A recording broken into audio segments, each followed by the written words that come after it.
Hello and welcome. I'm joined by Nikos Makarkas, General Manager of Jotun Marine Coatings. Thank you so much for joining me. It's lovely to have Jotun back in our studio again. Thank you for having me. Of course. Now, the maritime industry continues to move towards cleaner, greener operations, and biofouling has been high on the IMO's agenda, but how big an impact does biofouling actually have on the day-to-day operations in the shipping industry? Good question. We know that biofouling is impacting the operations of owners and operators in the industry. And actually our newly launched biofouling in shipping report states that exactly like that. 54 of owners and operators plan routes according to biofouling risks. And this is a very good example of how big the impact is for their operations. It's also impacting their economic side. 2 out of 5 have faced recently regulatory penalties in terms of biofouling challenges. At the same time, exactly 2 out of 5 have been refused access to significant ports because of biofouling related issues. Wow. Now, is it actually possible to determine the cost of biofouling for ship owners?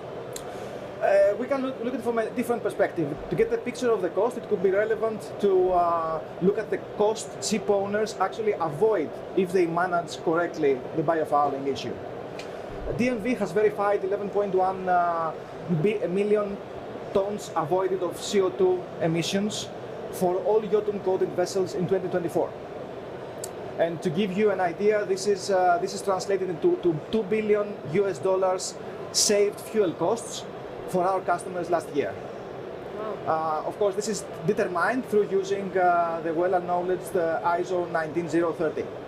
So by just looking at the numbers and also referring to the glow fouling report issued by IMO and United Nations in 2022, it states that protecting ships from biofouling would enable the industry to save as much as 19% in terms of CO2 emissions. And it's very clear that the cost of biofouling, only with these two paradigms, is massive. Agreed. Now, as the market leader in marine coatings, what solutions do you provide for the maritime industry? We have a comprehensive product portfolio. We have experience and we have developed expertise in marine paint technology, not only in 1 or 2 main marine paint technologies, and therefore we cover a broad spectrum of our customer needs. But the paint is only part of the puzzle. There are also another 2 pillars. It's the software. Nowadays we call it AI. We have a very big database of oceanographic data that we analyze together with the vessels data, using our in-house, now for 10 years, almost 10 years, hull performance analysts. And the 3rd pillar is the robotics, the hardware, let's say. With our hull skating solutions, together with our paint and the software included in this 3-pillar system, ecosystem as we call it, we develop solutions for ship owners that are unmatchable. And one final question before I let you go. Jotun's approach is quite unique, and I'd like you to explain this a little bit. Can you tell us why there is a need for different anti-fouling technologies for different trades? Correct. We believe it is important to take a tailor-to-trade approach that needs to be taken by the ship owners. There are predictable and unpredictable trades. And as we all understand, the oceans and also the local waters, but mainly the oceans, are diverse environments. When you put a vessel in this diverse environment, there are different trades that affect in a different way the biofouling growth.